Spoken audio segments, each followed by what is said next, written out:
Picture this. You are a child. Your father is your entire world, your hero. The one person who makes everything feel safe just by existing. And then in one single moment, he is gone. It's not just gone, taken. And the person who took him looks you in the eye and tells you it was your fault. And you are so broken, so devastated that you actually believe him.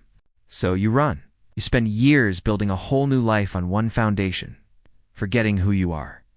This is The Lion King, and it hits completely different when you understand what it's really about. Let's go through the whole thing right now. The sun rises over the Pride Lands, and every animal gathers at Pride Rock to witness something extraordinary.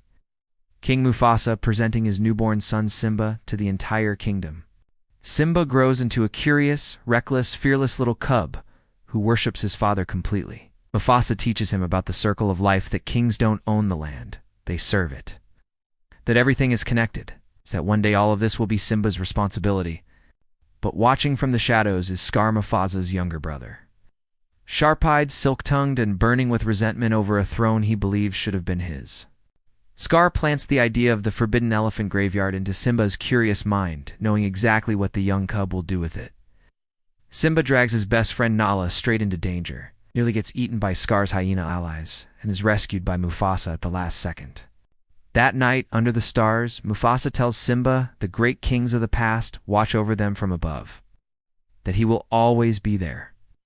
He has no idea how soon that promise will be tested. Scar lures Simba into a deep gorge, tells him to wait for a surprise from his father, then signals the hyenas to stampede thousands of wildebeest directly into that gorge. Simba runs for his life, clings to a branch, holds on. Mufasa comes because Mufasa always comes. He pulls Simba to safety, and then tries to climb out himself, clawing at the rock face, reaching the ledge and finds Scar waiting. Ow. Scar digs his claws in, leans close, and whispers for words. Long live the king. He throws his brother into the stampede below. Simba finds Mufasa in the silence after, crawls under his paw, calls to him, pushes against him, cannot understand what he is seeing. Then Scar appears and tells the grieving child that this is his fault, that Mufasa came because of Simba, that Simba killed his own father. He tells Simba to run and never come back. And Simba, shattered, guilty, believing every single word, runs. Simba collapses in the desert. To wild, ridiculous, completely lovable creatures save his life, Timon and Pumbaa. Offer him their jungle paradise and their philosophy, Hakuna Matata. No worries, no past, just the endless, comfortable present. Simba grabs hold of this with both paws and never lets go. He grows up, grows big, carrying his father's face, without ever looking long enough to notice. He buries the guilt under bugs and laughter, and the deliberate act of forgetting. But the past always finds a way back. It comes in the form of Nala, now a fierce adult lioness sent out from a dying Pride Lands to find help. Scar's reign has been a disaster. The land is barren, the kingdom is destroyed. She finds Simba in the jungle and tells him the truth and begs him to come home. He refuses. He cannot face it.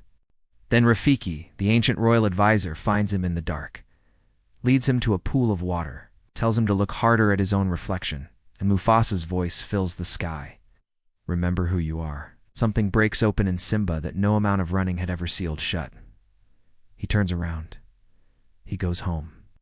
Pride Rock is unrecognizable, barren, burning, haunted. Simba walks back in, and Scar immediately turns the whole pride against him. Forces Simba to the crumbling edge of the rock, demands a confession. Simba admits what he believes he did, and Scar, savoring every second, leans close and whispers the real truth. He killed Mufasa. Simba is innocent. The admission detonates everything. The lionesses fight. Timon and Pumbaa charge in with the pure, chaotic energy of creatures who have never once thought before acting. Fire spreads. Chaos erupts. And at the very top of Pride Rock, Simba faces Scar one final time. Scar tries to blame the hyenas in his last desperate moment. Simba shows him the mercy Scar never showed anyone. He tells him to run, to leave, to go. Scar attacks anyway, and Simba sends him off the edge. The rain comes, the fire dies, the smoke clears. Simba walks to the edge of Pride Rock, looks at his kingdom, his mother, his pride. He lifts his head and he roars. The sound rolls across the entire Pride Lands like a promise finally kept. The Lion King is not about a kingdom. It is about a lie told to a child at his most broken moment, and how many years that lie can steal before the truth finally catches up. It is about guilt, identity, and the terrifying courage it takes to stop running and turn around. It is about a father who lives inside his son long after he is gone, and a voice that finds you in the dark. When you have forgotten everything you are, remember who you are. That line is not just for Simba. 30 years later, and this story still breaks us in the best possible way. If this recap hit you somewhere real, tap the like button and share it with someone who needs to hear it today. And if you want more full recaps like this, subscribe. I'll see you in the next one. Remember who you are.